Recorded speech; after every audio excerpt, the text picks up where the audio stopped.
It's time for the insane, the honest, and the profane with your host, Brandon Combs. Jed Hoyer has been a coward as a GM. Doesn't go out and he doesn't make the big splash signings. He doesn't spend the money in the right places. But then I don't let Craig Counsell off the hook because, yes, did he get put in a bad spot with this rotation by Jed Hoyer? Absolutely. But then you didn't put those guys that you did have in a position to succeed in the playoffs. And Ryan Fitzgibbons. I mean, if he's just as good as Justin Fields, it's probably the worst draft pick in the history of Bears football. It probably is. And one of the worst draft picks in the history of the NFL. It's Combs and Fitz, Windy City Sports Talk, right here on ChicagolandSportsRadio.com. And welcome to Combs and Fitz, Windy City Sports Talk. It's your boy, Brandon Combs, with my guy, Ryan Fitzgibbons. Fitzy, look, man, it's been a long time coming, but the Chicago Bears, baby, woo! NFC North Division champions. How did this happen? Thanks to the Baltimore Ravens beating the Green Bay Packers last night. Thanks to the Bears beating the Green Bay Packers in unbelievable fashion last week. Look, I 8 to 9 wins was what I thought. I thought they could fight for a wild card spot. Never did I believe that the ticket that I bought back in July for the Bears to win the division at 8-1 would actually come to fruition. Cashing that shit. What it did. Along right next to my ticket for the Carolina Panthers to win the NFC South at 10-1. I like that. Oh my God, who the hell cares? I care. I mean, about the Bears, I care. I mean, Look, how the hell did this happen? Combsy. This Hold team, me man. closer, Tony Danza. How the hell did this happen? Hey, look, we've just got to enjoy the ride, man. We do. And that's the thing for Bears fans, right? Like, look, NFC North champions go into the playoffs, could clinch the 2 seed today, could be the 1 seed by the end of the night tonight if they win tonight in San Francisco, and if Seattle loses to Carolina today, could absolutely be the 1 seed this year. Jeremiah. So I had 7-win floor, 10-win season. Did you have a 7-win floor when they went 0-2 and got blown out in Detroit? Did you have a 7-win floor then? Remember when I said, I think they were 1-2 at the time, and I said, is there any way they make the playoffs? And everyone laughed at me. How about what? Even Caleb though I had my doubts. Obviously, I had more doubts than just about anybody even commenting or on this show or who's been on this show in the Bears. But do you remember what Caleb said after that loss to Detroit in his press conference? It's a long season. Teams have come back from this before. We've got 15 games left. There's a lot of teams that have gone on runs. This isn't over by any stretch. We're going to focus on this. And look, we as Bears fans, and me especially, after week 2, I talked about it, and like I've talked about 1,000 times on this show, is BTSD, right? Like that's what we were getting after week 2. It was like, oh God, here we go again. And I maintained I need to know. I need to wait until Thanksgiving. I'll tell you what I think of this team after Thanksgiving, because I think that it's a process and there's a lot of stuff to go through. And I think that they've gone through it. And I think they've shown throughout that process that this team, look, I don't care what anybody else is saying out there. I know people don't believe in the Broncos, who are the number 1 seed and who are 13-3. If people don't believe in the Broncos, good defense too. Yeah. And I look, there are people out there who aren't going to believe in any of these teams. But this year in this NFL, why not the Bears? We don't know what. Look, I don't expect that next year or the year after or anything like that this thing's just going to fall off a cliff and go downhill. But it could. Dude, the Bears could absolutely be the Washington Commanders next season. The Bears could absolutely fall off a cliff and just and not have a good season. They could deal with injury. You're a Caleb Williams injury away from being a subpar team. Look at some of the. I mean, the offensive line's been great. It might be the best offensive line in the league. It's a run blocking offensive line. Go look at some of the rushes that he's avoiding. Put Tyson Bagent in there, and it's not going to look like Malik Willis last night. It's not going to look like Snoop Huntley last night. It's not going to look be a like better that. quarterback than Jordan Love. I mean, it will, but I don't say better quarterback than Jordan, but better for this Green Bay offense right now. Right and I now, kind of think the same thing about Snoop Huntley in Baltimore right now over Lamar, because I think Lamar is playing injured with that hamstring. I don't think he's 100%. No, I think right now Snoop Huntley makes that offense look a little bit better too, but it also helps when you have Derrick Henry running for 200 yards and 4 touchdowns. Oh my God. I mean, dude, you can run on the Packers. But that's what I'm saying when it comes to the Bears, right? Like this season, put them up against any team in the end. Go run through the order of playoff teams. The 1 seed, the Seattle Seahawks. Are they a team that you couldn't see the Bears beating? No. A lot of tight games. Kind of similar. Bears to the have already dominated the Eagles. You look at the NFC South winner, whether it's Carolina or Tampa. I would take the Bears in that game too.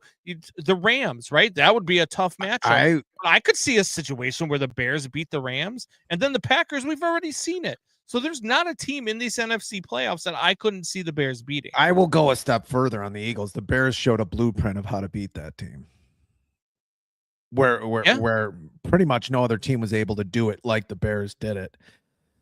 What's going on, TJ? How we doing? Thank you for joining the show. I appreciate you. Doubting Thomas says 1 seed in play. Yes. Yeah. If you would have joined the show at the beginning, Doubting Thomas, we've already said that. They could be the 1 seed as late as tonight. If the Seahawks lose today in Carolina, which, look, I think Carolina's live in that game. I think Carolina, they know they could put away the division today. If Tampa Bay loses to Miami, which is a real possibility with the way the Buccaneers have been playing over the last 6 weeks or so, Carolina could put away that division. They're at home. They've already beat the Rams in Carolina. There's no reason why they couldn't beat Seattle in Carolina. I always love the East Coast teams when it's a noon kickoff and they're playing a West Coast team. Always love that. Which is why people are giving me a lot of grief, but I've been saying all week on the BetMGM network, I think the NFC West doesn't even have a team in the NFC title game this year. Even though they're going to have 3 teams in the playoffs, they're going to have 2 teams that have to go to the East Coast, are probably going to have to play early games. And then the 1 seed is a Sam Darnold-led team. And I never trust a Sam Darnold-led team. Well, I mean, he's in his 2nd year. So, like, everybody could say, oh, he's just bad in the playoffs after 1 year. I mean, you could say John in the playoffs. You could say John Elway was bad in the Super Bowl after 12 years.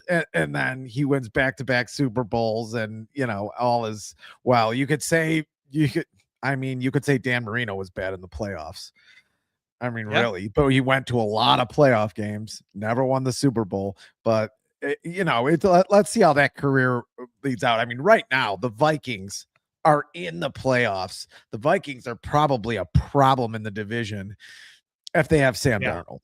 I think that's a big miss by the Vikings because JJ McCarthy's fighting for a job next year, just so everybody knows. When Lamar's out, they actually do what they're supposed to do: hand the ball to that maniac and let him work. Look, that's what they've been. That's what crazy. I mean. Ravens fans have been yelling about that for weeks. Why aren't we handing the ball to Lamar? I think he was benched for some reason. And the end of that, the previous game, I forgot who they wasn't played. Benched. They just changed the game plan. It was the weirdest thing I've ever seen because he was doing whatever he wanted in the first half, and then all of a sudden, John Harbaugh was like, "No, we're gonna see what we got with our backup running backs." 11 minutes. Yeah, I know. Yeah, it just didn't make sense. I didn't get it. Junior says Carolina's gonna be a really good team next year.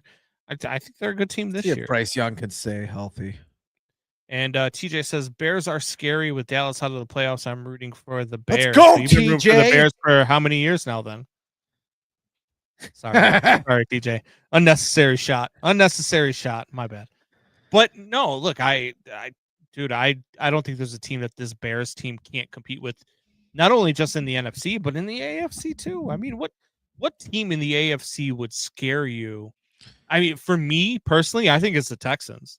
That defense is holy hell. I'm always Good. going to go with the quarterback. Buffalo Oh. just is always going to scare me with that Yeah, big but we've son seen of a gun. what Houston did to Son of a Buffalo a couple weeks bitch. ago with that defense. Houston I absolutely ate that offensive line alive. I agree, but Josh Allen's pretty good. I don't know. also That's that. disappears a lot in And the January. the only team in the NFC that you did not mention was the LA Rams. No, I mentioned the Rams. I said it's a scary team, but there's not. I learned long ago to ram it just right. You can ram it all day and ram it all night. Ram it. They No, might ram it. I- You're getting but into see, it. Would you be surprised though? Look, I don't know, outside of maybe the NFC South winner, that if you told me any of these 16 teams that are going to be in the playoffs or in the Super Bowl, that I'd actually be shocked. Like, I'd be shocked if the Panthers or the Buccaneers won the Super Bowl if you told me that. But any No, of the that's not gonna other happen. 15 teams, I wouldn't be shocked.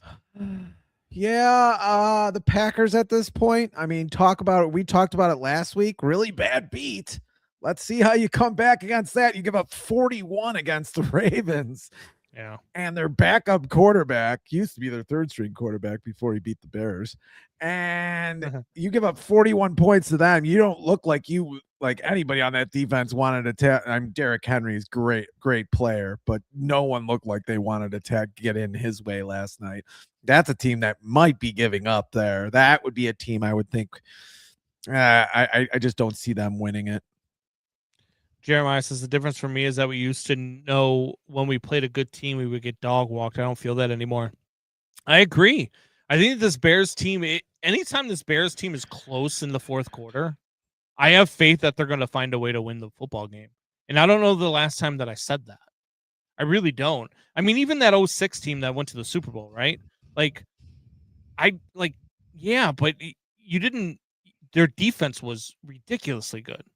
That offense wasn't going to bring you back down in the fourth quarter with 2 minutes to go. You had to rely on an interception or a fumble that would get returned for 6. Like, Rex Grossman in that team wasn't coming back and leading you downfield to win the game in the final 2 minutes. No. You look back, I mean, it's the first time I think that we've ever had a head coach. I know for a fact it's the first time we've ever had a quarterback, but I think it's the first time we've ever had a head coach and quarterback combo where you could believe in both of them to figure out a way to get the job done in the final 2 minutes. I mean, 6 victories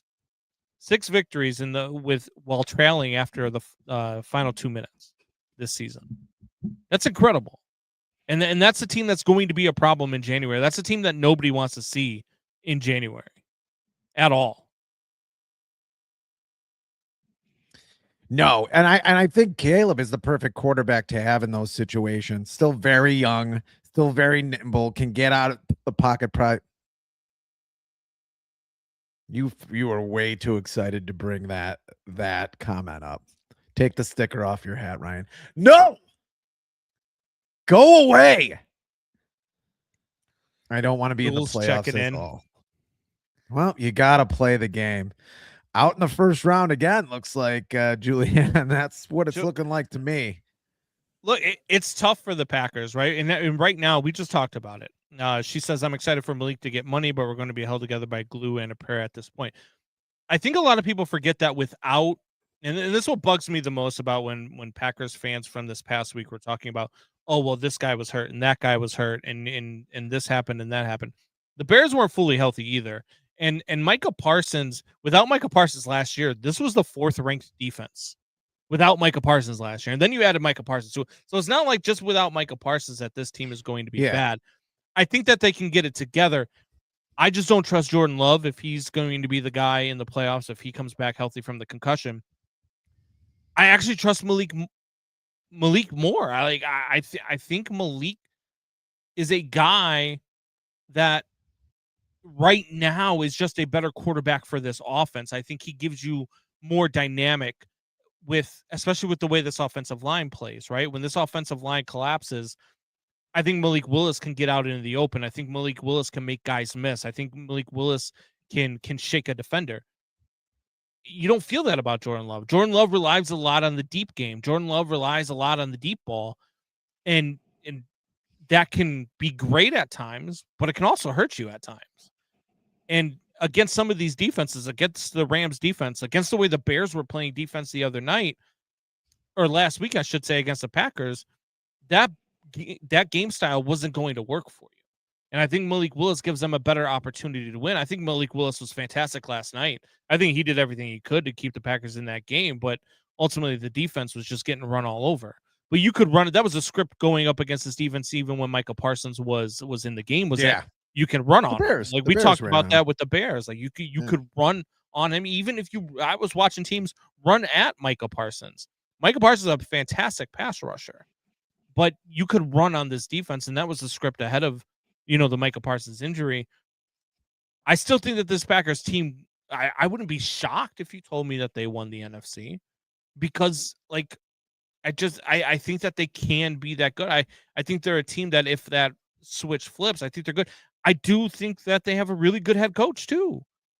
Yeah, I think LaFleur's a really good head coach, but I think the only team that you could tell me, like I said, would be an NFC South team. That's the only team that would shock me if you told me. I just think with the Packers, it's getting a little stagnant. I don't see this team really progressing, and I'm alive, guys. I just thought you were still mad at me because I made fun of Micah Parsons, even though I didn't really make fun of him. I didn't make fun of him. I said you don't want to see a guy like that get hurt. But I'm not upset about him not chasing down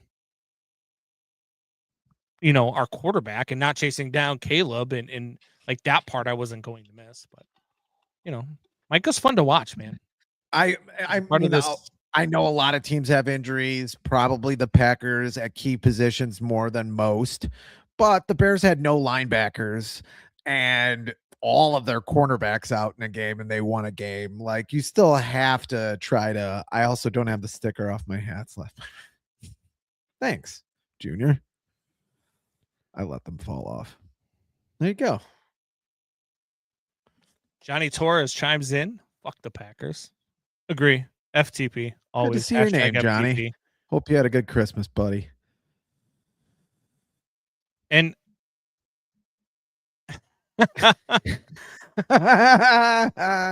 well, he's actually not. It's been a while, Johnny. But Fitz is he's on the wagon, sir. Yeah, he is on the wagon. Firmly he's ensconced on the wagon. A little over a year clean, right? Yeah, 16 months coming up. Yeah, fantastic. This is just his thing for when the Bears win. When the Bears do something good, he comes on the show with a hat and sunglasses, so he keeps it up. Bad case of pink eye. It could be. That's probably a little bit more possible. Yeah. Yeah, maybe. A little bit more possible.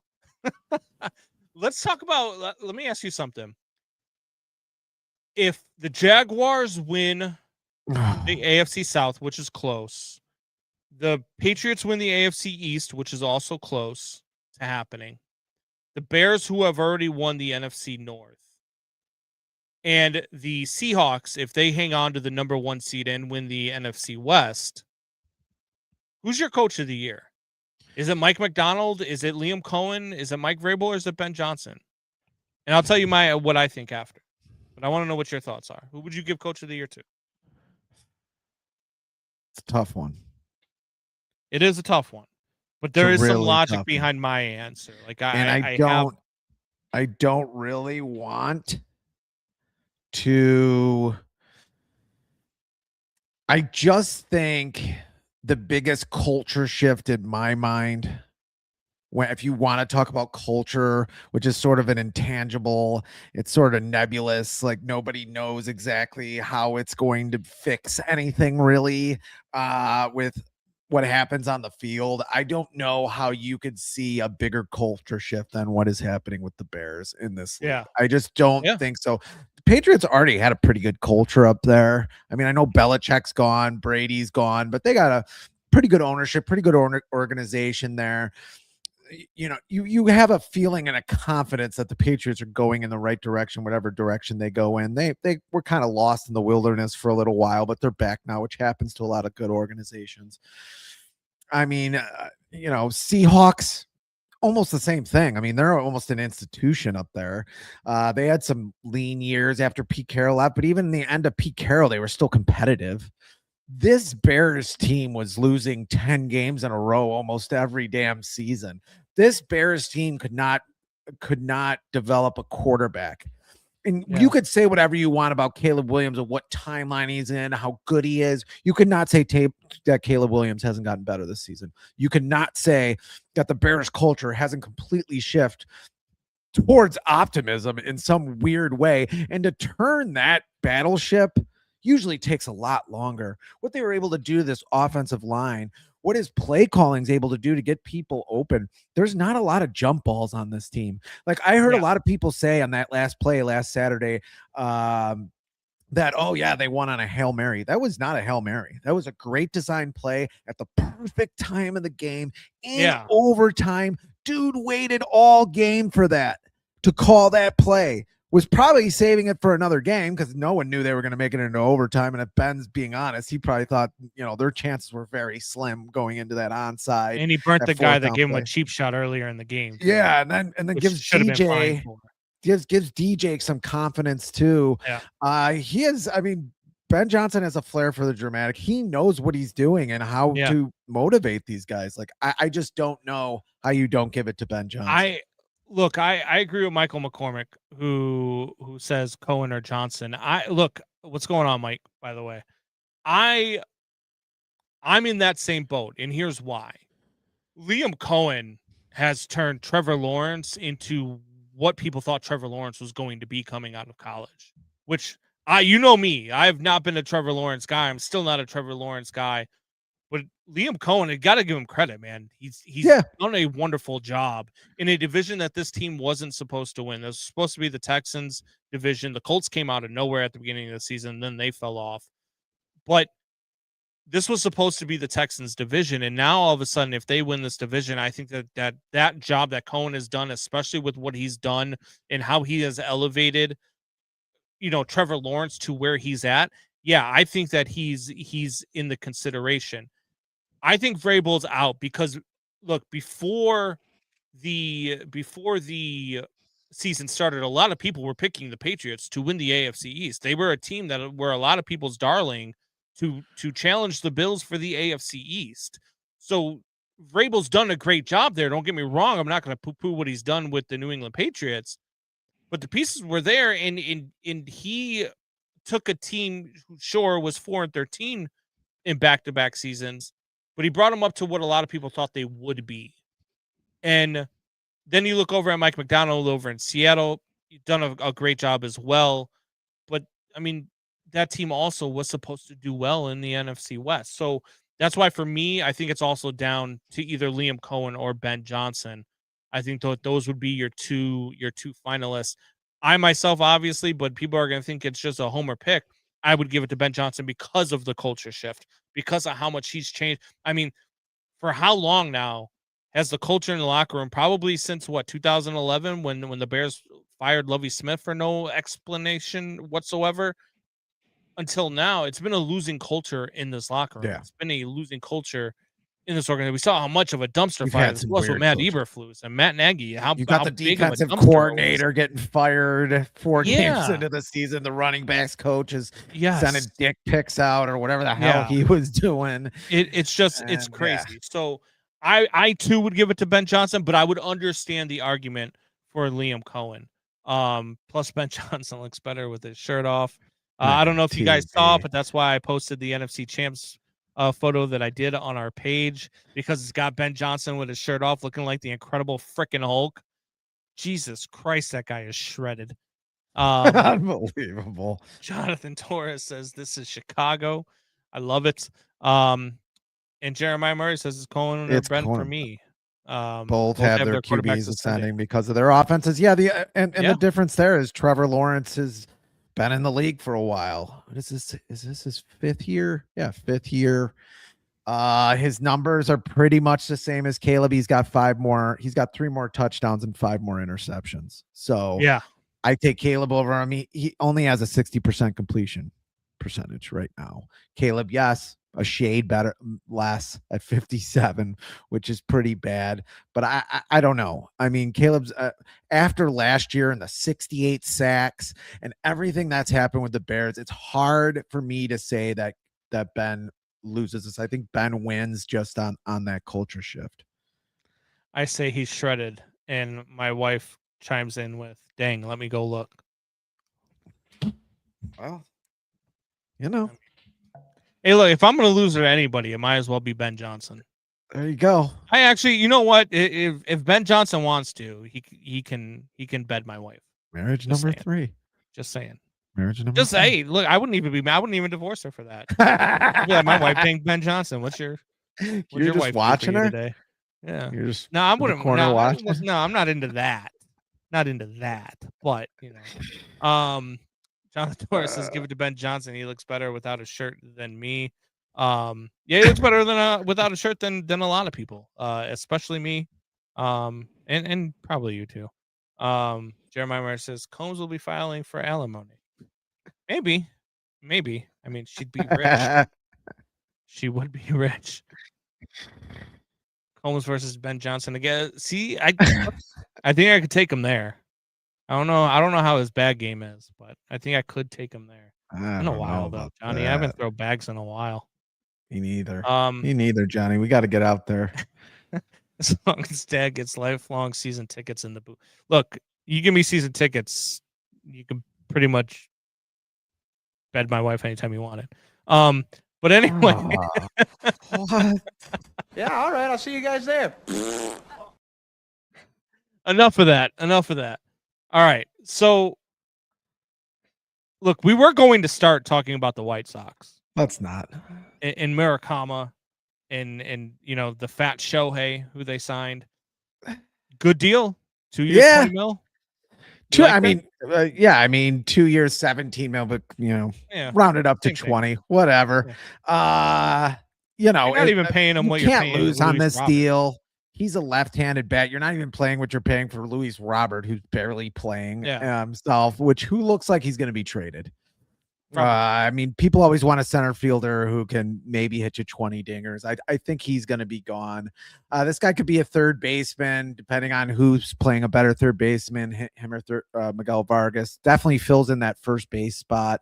I don't know what they're going to be doing with Kyle Teal in that situation. I think he ends up at third base, and maybe they're out on Miguel Vargas, or one of them maybe fills in the outfield. I don't know, because they need outfielders. I think it's a good pickup. I don't think how you could go wrong here. It's only 2 years. I mean, a lot of people were saying he was going to get 4 or 5 years, 80 million.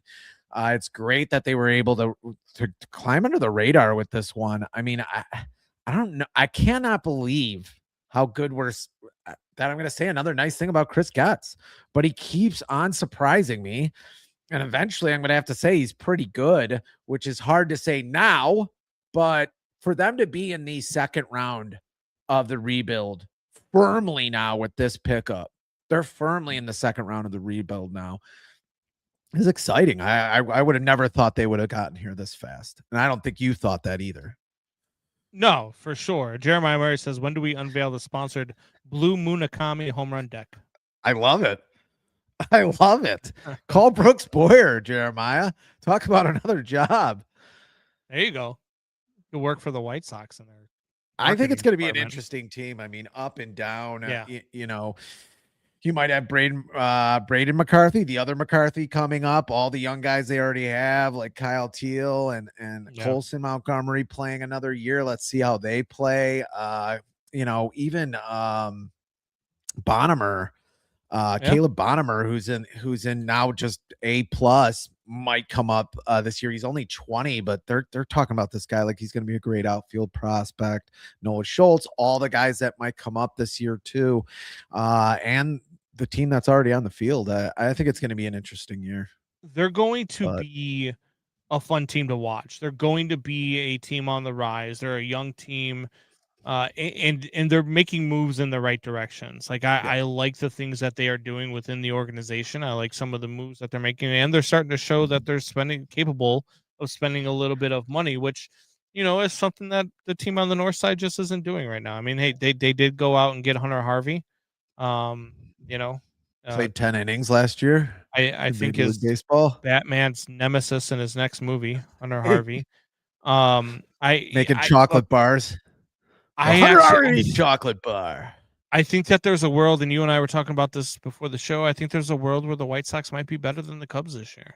I don't think so. I just don't think the Sox have the arms to cover the innings, or might not even have the offense. But Fitz would be a perfect human being if he wasn't a Sox fan. Yeah, true story. I'll take that as a compliment, Johnny. Here's why I think that the Sox could be better than the Cubs is because of the way that the Cubs are going about their lineup, and the fact that replacing Kyle Tucker's offense is going to be on the head of Owen Casey.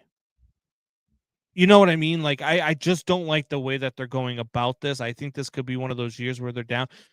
We talked about this too before the show, is that I think that there's a lot of these organizations that just aren't spending money because not long term. Going to be a long strike after the season. I do. I think we might miss the entire 2027 season because of the labor dispute and because of the fact that the owners are going to want a salary cap and the players are going to fight tooth and nail against it. And I think we end up missing a full season of baseball. I hope it doesn't happen. I hope to hell I'm wrong because I love the game. Like a summer without baseball to me is I mean, dude, what the hell am I literally wanted people to die of COVID just for baseball 5 years ago, just to put myself on the record. Anyway, I was healthy, I think. I really wasn't that healthy. But anyway, I said it. Let's cut it up for after the show. But anyway, I mean, it's Christmas is over, but okay. All right. Now we gotta all right. Let's not talk about sports. It's before New Year's Eve. Once New Year's Eve and New Year's Day is over, then you take the Christmas stuff down, Brandon Combs Jr. I know they do things a little different on the East Coast, or Patriots fans, all have CTE in a small way, but we keep our decorations up until after New Year's Day in the Midwest, dude. Jesus Christ. Anyway. My tree's still up too. Anyway, I forgot the name of the guy we had on a couple weeks ago. We talked to him about this. Where baseball is now, and there's never a good time for a sport to have a strike. Where Cowell. They are now. This is Blake Cowell. Shout out to Blake Cowell, wherever you are.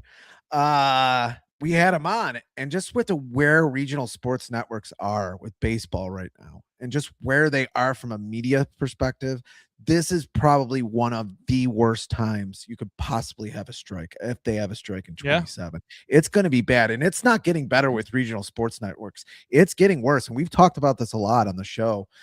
It's really interesting because there's a lot going on there, but it's actually regional networks that with so many games that have to call these games. They're just not making the money they used to make, or Xfinity and Comcast don't want to hold it anymore. They're a big cable provider, especially in the Midwest. Like, there's a lot of things going on in baseball right now, and I don't think anybody thinks we have the commissioner right now in Manfred that can take this game through the baseball strike. I don't think Rob Manfred hates baseball in my mind.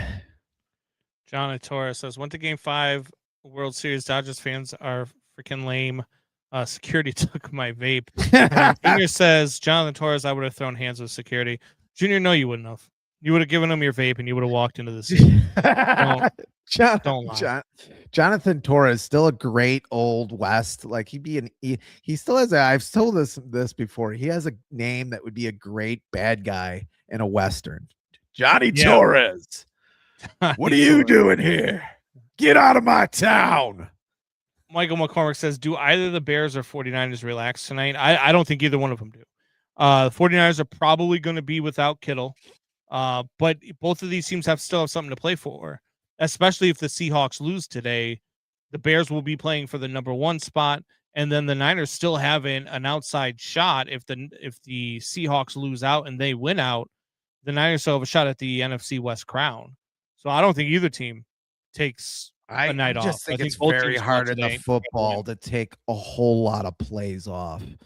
You might have some players making business. Well, you could rest your starters, right? Like, because there was a world where I thought until the number 1 seed became, a thing, I thought that there would be a world where the Bears could sit starters at halftime tonight and then go full bore against Detroit, because Ben Johnson's going to want to beat the hell out of Detroit.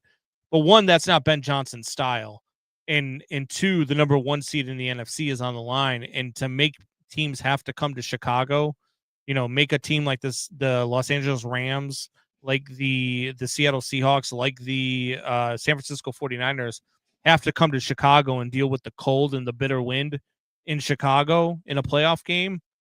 You have to go out and you have to try to get the number 1 seed, because it's just too much of a home field advantage to not do that.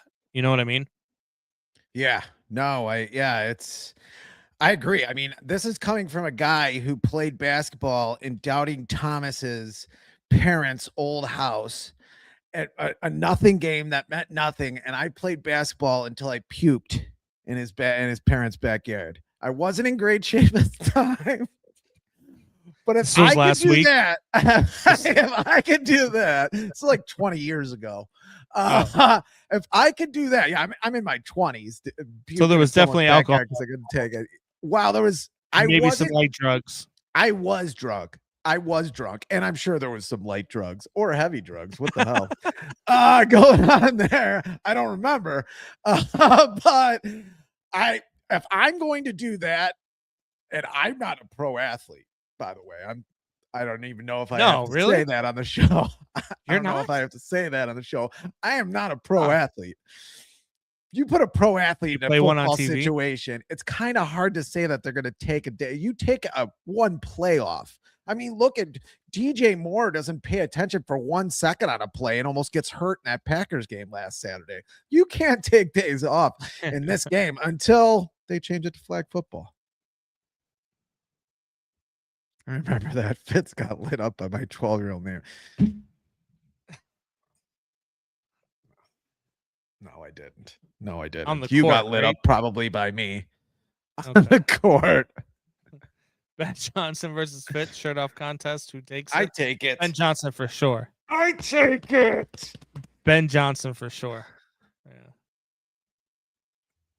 You've never look. We've been doing this podcast for 3 years now. Little over 3 years, which is crazy. Yeah, it is pretty crazy. You've never ever once made me want to run through a wall. Maybe you've made me want to put you through a wall, but you've never made me want to run through a wall. Ben Johnson does that every week. And you've made me want to burn your house to the ground. When Michelle's out of the house, and Aubrey and your mother-in-law, when they're all gone and it's just you in the house, I wouldn't mind burning it down around you. So that's a lot of love in the air. Happy holidays. Happy holidays from Windy City Sports Talk to you and yours. Well, happy holidays. I die in a fire ever. We have this on tape on the internet, which, never lies and never goes away. No, it never does it? It'll be there. The internet's never been wrong. Speaking of never being wrong, are you ready? Yes! I tribe its conspiracy theory and its island in of unapologetic and sometimes inaccurate sports talk. What did we get wrong? I don't know anything. Everything you said. Probably everything I said. Maybe puking in Doubting Thomas's backyard was probably wrong. Yes, it's the last Fitz gibberish of the year. And I thought it was time to break out an old Fitz gibberish, not an old Fitz gibberish, but I was excited when you said the last Fitz gibberish and then you said of the year. You're an asshole. Yes! Of course, it's the NFL is basketball without traveling. Volume 4! Although no one remembers the other 3 volumes, so it could be volume 1. But I digress. As a wise Twitter or X troll once said, "The dildo of consequences rarely arrives lubricated." Yeah, I said it. And yesterday, Jesus.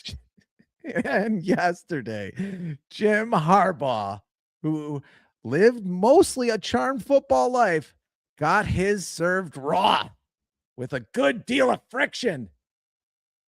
He had a great run at Stanford that went naturally into a Super Bowl run with the 49ers, went back to college to win a natty championship, only to jump ship to avoid a scandal to the Chargers.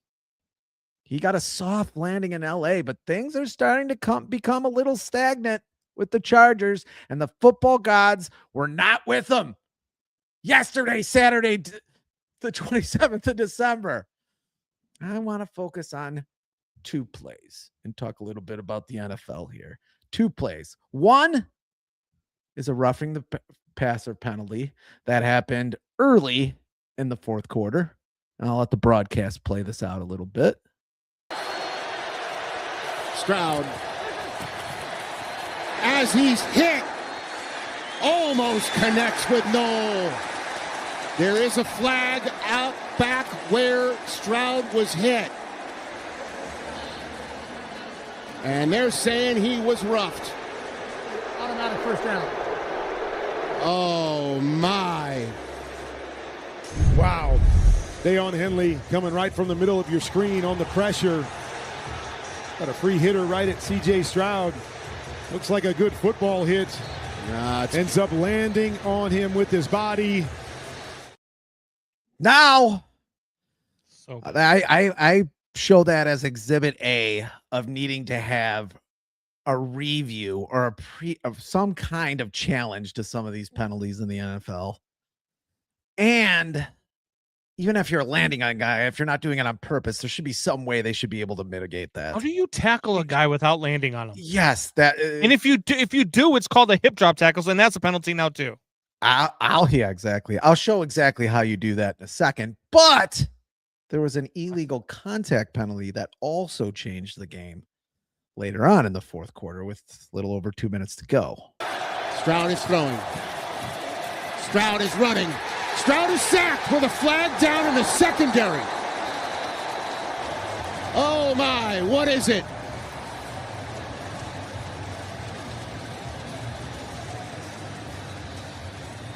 Illegal contact. Defense, number 29. It's a 5-yard penalty, automatic first down. Goodness. Tar heaves still. Called for illegal contact. You're going to watch it at the top of your screen. Hutchinson here, and he just kind of stops his feet. Oh, And there's the my. contact. A lot of DBs might be saying, hey, that was the offense that initiated. Yes. How do you avoid the guy on that play? There is only one way you avoid a guy on that play.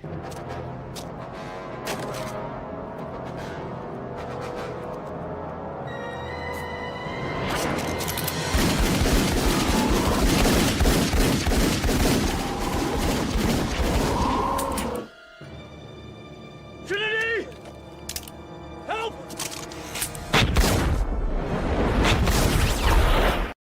Yes. You have to do some matrix shit to avoid the guy on that play. And you could see Jim Harbaugh's stunned face. Wait a second. That's not Jim Harbaugh. That's Jimmy Conway and his surprise face when Henry Hill turned state evidence on him in Goodfellas. Here's Jim Harbaugh. Wait a second. He looks a little bit like Jimmy Conway from Goodfellas. Here's another surprise face. Yes, we also have Pete Carroll. He's turning a little bit into Pete Carroll. He also went to the NFL after a scandal in college.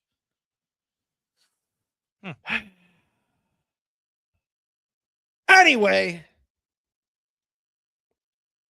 my stunned face. Anyway, look, NFL. Defenders cannot violate the laws of inertia. We here at Windy City Sport Talk are Bears fans, and that automatically makes us fans of defensive football. You are purging the league of good defense, and the end result does not look good. The NFL is basketball with traveling is just a joke. So is a raw dildo. But one day, the absurd might become true, like watching the league slowly turn into flag football, or like watching Keanu Reeves act well. That's Fitz gibberish, Combs. Brandon Combs Jr. says, "Oh my God, put the hat and glasses back on." Look, normally I would say when you say we at Windy City Sports Talk, especially during a Fitz gibberish, that I would like you to just say Ryan Fitz. But in this aspect, I agree with you. Look, the NFL officiating is atrocious now. The NFL and what they're doing and the lack of discipline for the NFL officials, the fact that you can't like even replay assist, even if it's not challengeable. How about replay assist, which you use for everything else? How about replay assist helps you with some stuff? Like, hey, come on. There was no illegal contact there. That was the offensive player. He caused the contact. He initiated the contact. It was a sack anyway. He was never getting the ball off. Let's pick up this flag, right? Yeah. Like that's what's got to happen. And Johnny Torres, how do you fall off a boat and not touch water? The NFL is going soft. I agree. It's just so bad. I mean, it's the officiating in that game cost the charge. Well, all right, and it's not even fun. That game cost the Chargers a chance to come back, but it didn't cost them the game. Their kicker did that. But if they get the ball back after with 2 minutes to go, don't miss an extra point in a field goal, chip shot field goal, and it's a tie game. Yeah, true. You know what I mean? It's a Pro Bowl kicker there, but also it cost them a chance to come back. It cost them or a at chance least watch that as a at fan. At least be able to watch them try to come back would have been fun. You've taken all of that away with an illegal contact call, which live is insane. Jules says it's weird to not only understand but agree with. It's gibberish. It is kind of weird. Not gonna lie. Finally did it though, Fitz. I think it only took 3 years, but you finally did it. I think the understand hurts me more than the agree part. I don't care if you agree with it. If you don't understand it, it kind of hurts. Most Fitz gibberishes are hard to understand. I mean, they just are. There's been a lot of things that have happened in Fitz gibberishes. They're kind of hard to understand. You're going to talk about the black penis now, aren't you? It's the same. I wasn't going to talk about anything. It's the same penalty the Bears got last week. I agree. I mean, it's tough, but it doesn't make it any better. The contact on that play was underneath the defender, not the guy running over it. It's still a situation you hold on to the flag. Yeah, the guy underneath, he puts his hands on the shoulder pads, and when the guy goes to turn, he lets him go.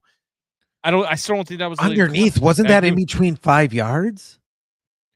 No, it wasn't in between 5 yards. It's because he kind of did hold him, but that's not what they called. They didn't call offensive hold. They called illegal contact, which either way, it was a bad call, and you should swallow the flag in that. I agree.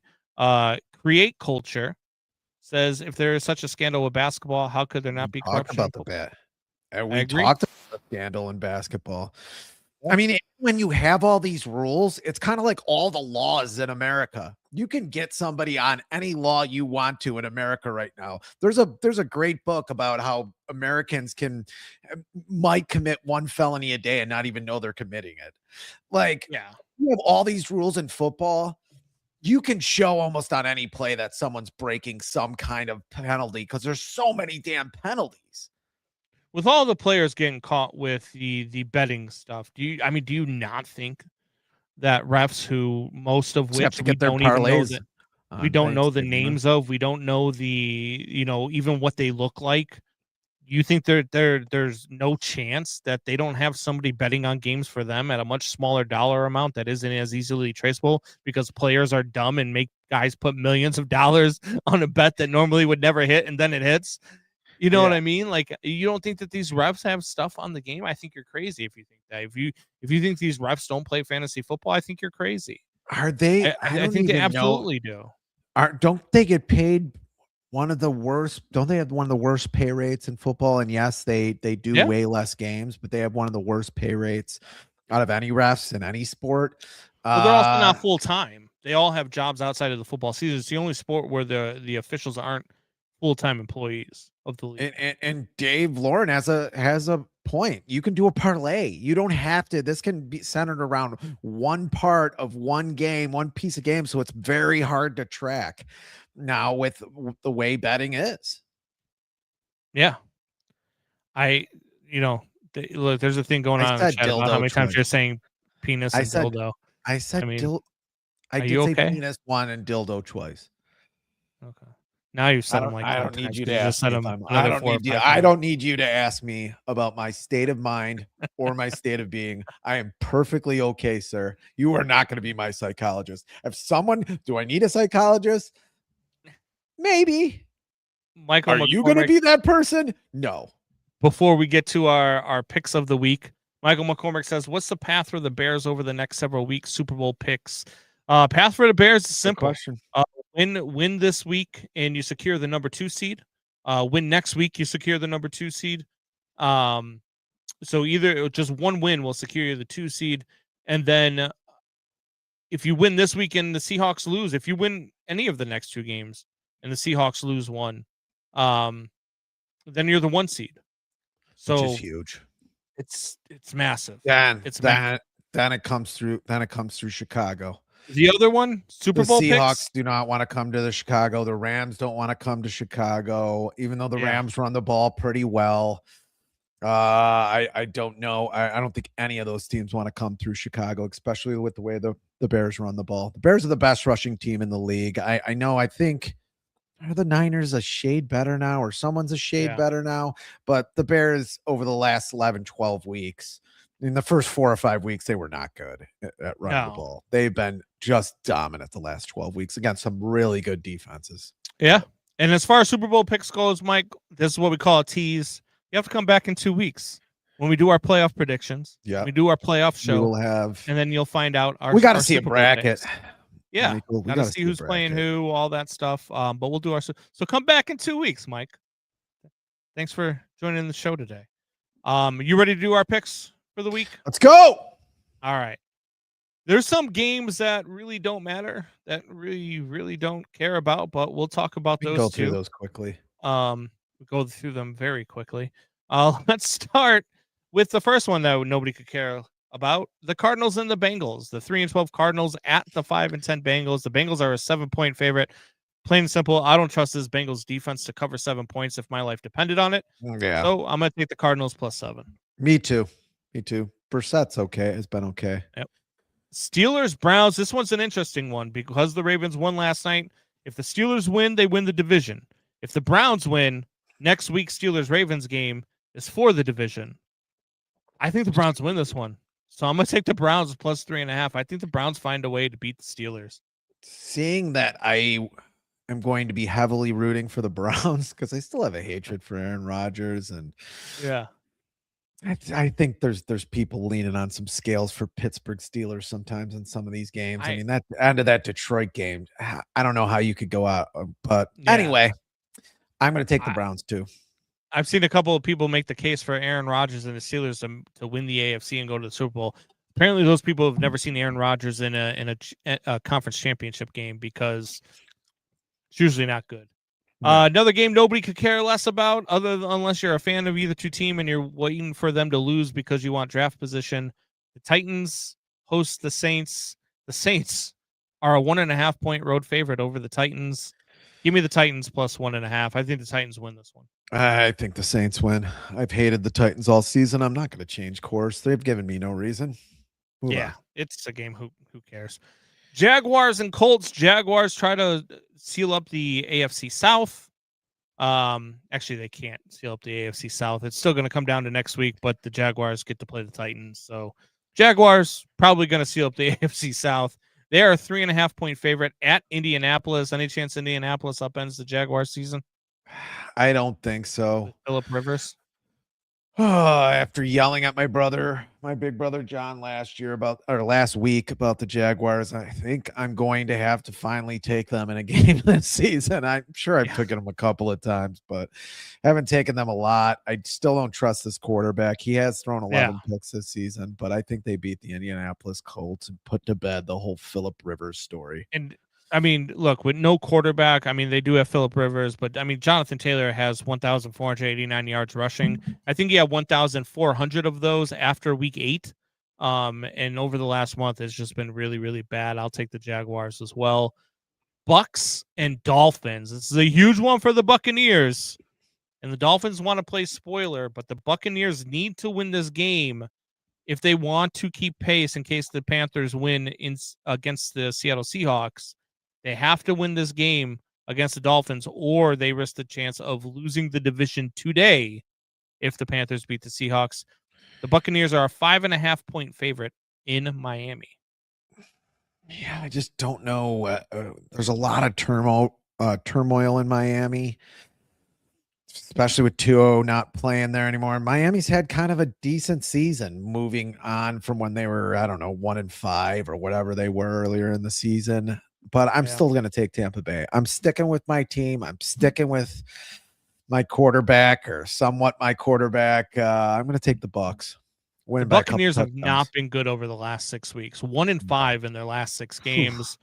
The Dolphins cover plus 5.5. I'll take that. I think there is a slim chance the Dolphins find a way to win this football game against the Tampa Bay Buccaneers, and maybe the Panthers win the division today.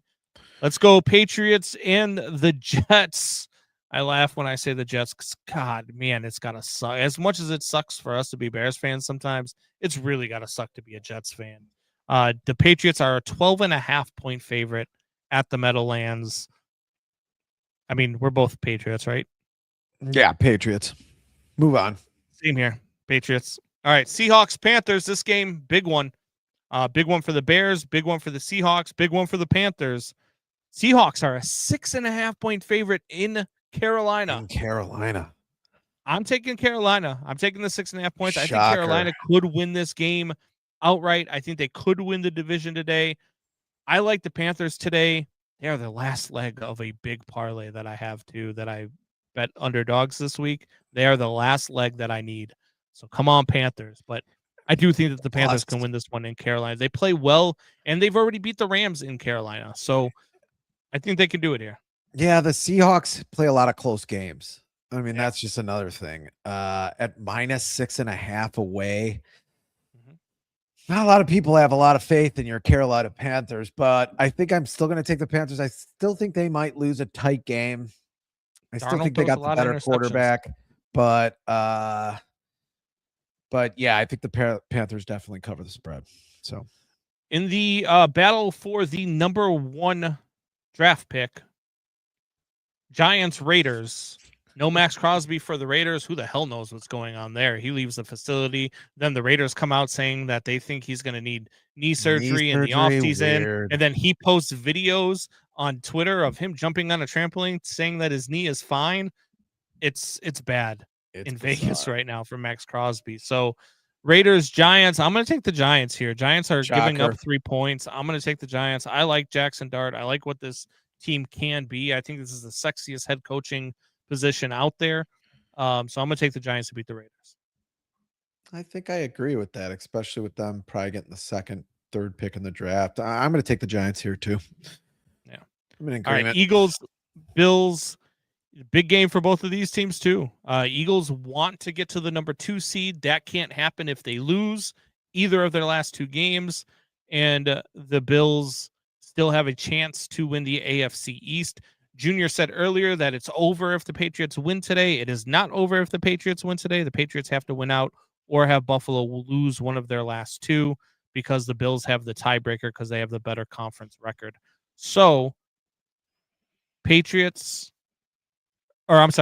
Bills. Bills are a 3-point favorite in East Rutherford. I'm going to take Orchard Park. Yeah, I'm going to take the Bills in this one. Yeah, look, I just don't trust this Eagles offense. I don't know if they can score enough to keep up with the Buffalo Bills and Josh Allen. So Josh Allen, he's turning it on now. Monday night, Rams, Falcons. Rams are a 7.5-point favorite. We're both on the Rams, right? Yep. All right. And then obviously Sunday night, the big one, Bears, 49ers. Woo! We'll be doing the simulcast. 49ers are a 3.5-point favorite. We are going to be doing the simulcast. We are going to do a live watch party tonight for the Bears and 49ers, which for some inexplicable reason we haven't mentioned through the first hour of the show. But we will be live tonight to watch the Bears and 49ers with you guys. Who you got? Niners -3.5. I think this could be an iffy matchup with this Bears defense with the 49ers. I think it's going to be tough. The 49ers have not punted. I love when you pick against the Bears. Have not punted since November. I am not going to pick against the Bears, though. They've made me a believer. And I think especially, I think the Bears offense can keep this game tight.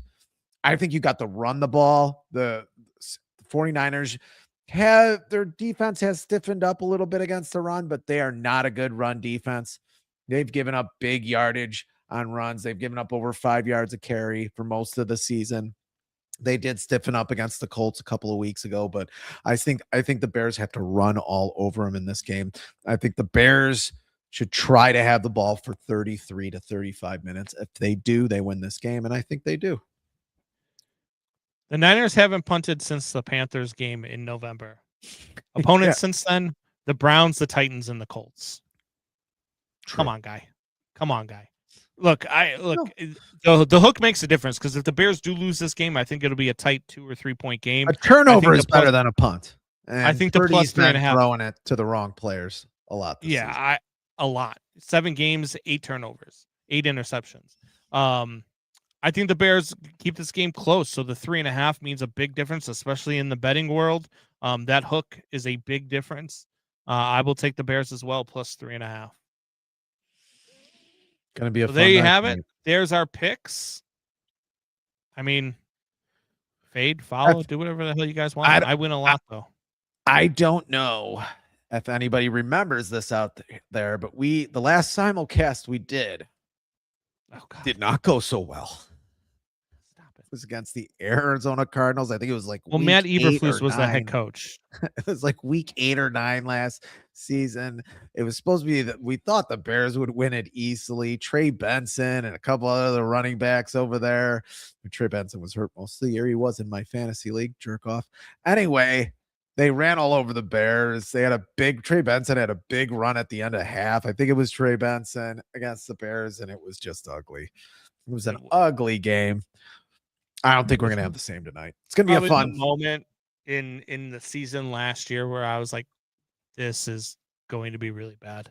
Oh, yeah. The Bears would go on to lose, I think, another 8 games in a row after that. We were right. Yeah.